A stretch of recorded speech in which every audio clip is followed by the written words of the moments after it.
Pour moi, ce ne sont pas des mouvements démocratiques.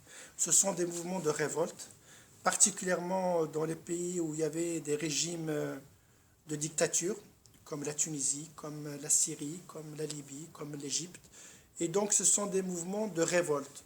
Ce n'est pas parce qu'on se révolte qu'on crée la démocratie. La preuve, c'est que ces mouvements ont été récupérés partout par des partis, des mouvements traditionnels, fondamentalistes, et que donc ça a profité à ceux qui étaient dans l'opposition au nom de ce qu'on peut appeler aujourd'hui les valeurs de l'identité. Et souvent, quand les peuples sont paumés, manquent de repères, ils se réfugient dans l'identitaire.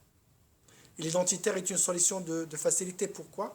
Parce qu'on s'oppose toujours aux autres et c'est de la faute aux autres, on ne se remet jamais en question. Donc moi, je ne les appelle ni démocratiques, ni libérateurs.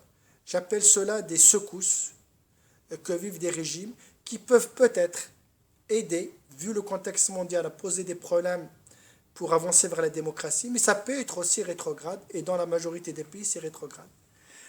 Merci monsieur le directeur donc pour votre patience. Donc c'était l'interview avec monsieur Driss Khrouch, donc vice-président de GERM, le groupe d'études de recherche sur la Méditerranée, et directeur de la Bibliothèque nationale du Royaume du Maroc et membre du comité scientifique de plusieurs revues internationales. Merci beaucoup monsieur. Merci Anouar, bon courage. Merci.